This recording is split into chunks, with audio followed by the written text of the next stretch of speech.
les voy a hablar un poco sobre la Guerra de los Pasteles, el Virreinato y un poco también sobre la colonización de México. La Guerra de los Pasteles fue la primera intervención francesa en México. Duró del 16 de abril de 1838 al 9 de marzo de 1839. La Guerra de los Pasteles fue más bien un conflicto porque unos soldados mexicanos decidieron hacer una fiesta, una celebración, vaya, en un restaurante de un propietario francés. Estos causaron destrozos y se comieron la mayor parte de pasteles hechas por la casa. Cuando el propietario del restaurante les pidió una cantidad de dinero, eran 60,000 pesos por los destrozos, los soldados militares, perdón, los militares, perdón, eh, se negaron a pagar esta deuda. A lo que el dueño del restaurante pidió ayuda del embajador francés para que interviniera a la petición de reparación de daños. Este lo hizo, pero la petición para él también fue negada. Fue cuando el embajador de Francia decidió pedir ayuda a su país. Fue cuando el 21 de marzo de 1838 llegó a tierras veracruzanas con 10 barcos repletos de hombres. México se negó a negociar. Fue cuando Francia comenzó el bombardeo y pues se hizo la guerra. Esta guerra terminó gracias a mediación de la embajada inglesa, que hizo que México pagara la deuda a Francia. Esto afectó a la gastronomía, de modo que frenó la importación de ingredientes durante la guerra, por lo cual se dejaron de crear platillos. Ahora vamos a hablar un poco sobre la colonización.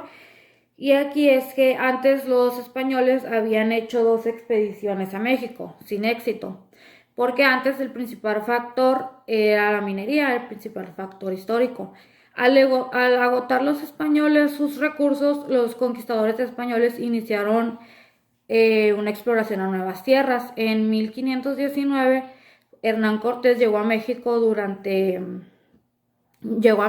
y durante 3 años sostuvo guerra con los aztecas, como con enemigos compatriotas de él. En 1921 triunfó con la rendición de los indios, es decir, que pues los aztecas cedieron y Hernán Cortés triunfó. Con la caída de los aztecas, México pasó una época de anarquía con la gobernación de Hernán Cortés. Esto fue así hasta 1935, que Hernán Cortés dejó de gobernar. Y así fue como surgió la colonización, cuando pues Hernán Cortés llegó por la minería, conquistó a los aztecas y a otros indios. Esto ayudó a la gastronomía, de modo que se descubrió el modo de preparar alimentos de los aztecas, así como los alimentos que tenían disponibles y sus técnicas. Vamos a hablar un poco del virreinato. Una vez que el imperio azteca cayó, el primer virrey fue Antonio de Mendoza. Su extensión territorial abarcaba los territorios españoles en Norteamérica, Centroamérica, Asia y Oceanía. El virreinato duró hasta el siglo XIX, cuando se produjeron los primeros y definitivos movimientos sociales que condujeron a la guerra de independencia, que culminó en 1821. Hola, mi nombre es Juan Diego Perea y les voy a hablar un poco acerca de lo que es la independencia. Con la consumación de la independencia de México, la gastronomía pasó de ser colonial a criolla, aunque la dieta de los habitantes del virreinato de la Nueva España no sufrió trastornos. Las cocinas de las casas novohispanas preservaron sus tradiciones culinarias, y la tradición cuenta que los chiles en nogada, considerado uno de los platillos más selectos de la alta cocina por su estética y exquisitez, fueron cocinados por primera vez en Puebla para agasajar al comandante de las tropas insurgentes, Agustín de Iturbide, para celebrar su cumpleaños el 28 de agosto de 1821, tras su regreso de Córdoba, donde firmó el último tratado con Juan Odoyún, virrey de la Nueva España. Los orígenes de la cocina mexicana se remontan al periodo prehispánico, cuando la base de chile, calabaza, carne de conejo, guajolote y armadillo se elaboraron sus suculentos platillos con los que veneraban a sus dioses. Con la conquista, la cocina recibe nuevos productos alimenticios, como frutas, cereales, especias, ganado, vacuno, las cuales se suman al maíz, el cual era de un culto religioso. En la independencia, algunos de los utensilios que se utilizaban en ese momento fue el molcajete, el metate, el comal, los jarros, la cazuela, prensa para tortillas, canastas, platos de barro, molinillos, ollas, estufas y cuchillos. Su alimentación, más que nada, sus platillos fueron los que son representativos hoy en día, que son el chile en nogada y el mole poblano. Las cocinas en esa época fueron los mesones para viajeros, restaurantes, que fue el nacimiento de los restaurantes, las heladerías y cafés. El porfiriato. La época que la gastronomía mexicana abrió las puertas hacia la cocina extranjera, haciendo una fusión culinaria que refinaría platillos que hoy en día siguen siendo grandes representantes de nuestra historia y tradición. Pues como su nombre lo dice, hace referencia al personaje histórico Porfirio Díaz, que él nació en Oaxaca de Juárez y nació el 15 de septiembre de 1830. Al porfiriato se le conoce con el nombre de Centenario de la Independencia Mexicana, al grupo de festividades que se realizaron en México para celebrar 100 años de su independencia. Algunas de las técnicas de esta época de producción sería la ganadería, la minería, cereales, producción del pulque, henequen, del azúcar, algodón de vino y café. El bolobán, uno de los platillos, fue traído por los mineros ingleses de Pachuca, que es un pan hecho con pasta de hojaldre circular cuyo centro se rellena de carne. Habitualmente nosotros vamos a rellenarlo de 3 ingredientes muy mexicanos, que es el bacalao, el mole con romeritos y huitlacoche. La mesa popular en el porfiriato. Las clases sociales en México dentro de la época del porfiriato diferían en la alimentación, la ornamentación de la mesa y la etiqueta del momento de degustar los alimentos. La comida de la clase obrera o trabajadores se conformaba por la trilogía mesoamericana: maíz, frijol y chile, aquella que se ha dado sustento al mexicano desde la época prehispánica. De la mesa aristocrática. En la clase alta, la mesa se ajustaba a las tradiciones francesas. Destacaban los utensilios de material fino como el plaque de plata de la marca Chistofle, porcelanas de Sajonia, cristalería de Bohemia, vajillas de oro y plata cincelada para los postres y el té y el café. Fuentes de plata cincelada, porcelanas inglesas y francesas de marca como Limoges y Baccarat, entre otros. La mesa en los establecimientos del porfiriato. Durante la colonia no existían lugares en los cuales vendieran comida con los esquemas que actualmente conocemos. Lo que existían eran mesones en los que al viajero se le ofrecían algunas viandas durante su distancia de su país o estancia aquí en el país. La introducción de los restaurantes se dio durante el siglo XIX y los cafés aparecieron hasta finales de la centuria. Las normas de etiqueta, servicio y trabajo que se implementaron terminaron por concentrarse en los modos y maneras que los franceses habían impuesto, reafirmando aspectos como el menú, los tiempos y los utensilios de mesa. La Revolución Mexicana. El objetivo revolucionario era fortalecer la identidad del mexicano y para ello la comida fue fundamental. Actualmente la gastronomía mexicana representa una de las más variadas y sabrosas del mundo gracias a su fusión del pasado que se fortalece con el presente. En la Revolución Mexicana era más que un conflicto que había para que hubiera un trato más justo hacia todas las personas. Pero pues los cambios sociales también repercuten en todos los ámbitos de la vida cotidiana y frecuentemente en el arte gastronómico. En este caso, la Revolución Mexicana no solo marcó un cambio político, económico y social, sino que selló una tendencia en el aspecto culinario y alimenticio para los mexicanos. pues durante la Guerra Civil de 10 años, en busca de una organización más justa, como les comentaba, hubo muchos grupos e ideologías en conflicto que finalmente dieron inicio de un periodo en la vida cultural de México, en el que se enlazaron las tradiciones del país y se comenzó a desarrollar un movimiento nacionalista que sustentaba con orgullo la herencia cultural de la patria. De este movimiento habría que surgir los muralistas mexicanos y se comenzarían a rescatar las costumbres indígenas. Asimismo, se dejó de lado la influencia francesa que durante el Porfiriato había dominado el panorama gastronómico, dando realce a la cocina mexicana.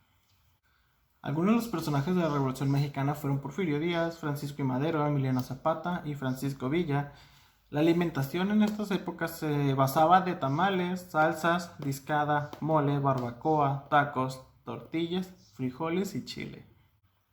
La cocina mexicana como patrimonio inmaterial de la humanidad. En el año 2010, la gastronomía mexicana fue considerada como patrimonio inmaterial de la humanidad por la Organización de las Naciones Unidas para la Educación, la Ciencia y la Cultura. El patrimonio inmaterial cultural no tangible, conocido como oral o inmaterial, consta de tradiciones y expresiones orales, incluidos el idioma, las artes del espectáculo, usos festivos, sociales, rituales, conocimientos y usos relacionados con la naturaleza y el universo y las técnicas ancestrales tradicionales.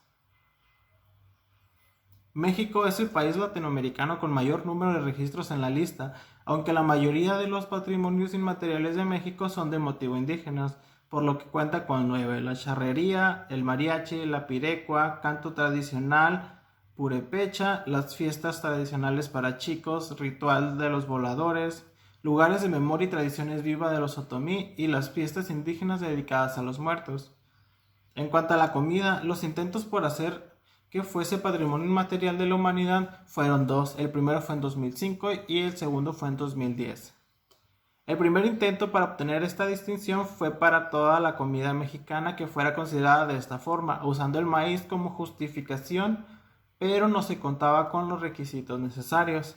En el segundo intento, que otorgó la distinción a la cocina mexicana, se describió la importancia de los pueblos indígenas en el conocimiento culinario, así como del maíz, frijol y chile en la cocina mexicana, y la relación que existe con otras cocinas de otros estados, haciendo necesario delimitar y buscar una cocina que contara con los requisitos, intentos de preservación e historia, por lo que se optó por la cocina michoacana. Bueno, yo soy Leonel Ochoa y les voy a hablar sobre la etapa prehispánica en la cocina mexicana. La cocina prehispánica es un símbolo de identidad en México y que en ella encontramos gran variedad de lo que hoy en día utilizamos. En la mayoría de la etapa prehispánica está basada en la naturaleza. Nuestros antepasados se fijaban en la naturaleza para poder sacar alimentos. Algunos de los alimentos que en esta etapa se encuentran son el maíz, que tenían sus tipos de maíz, como el chapalote o el olotillo. También de este maíz tenemos platillos como los panuchos o también las pellizcadas o las gorditas. Después de esto también tenemos lo que viene siendo el frijol y el chile.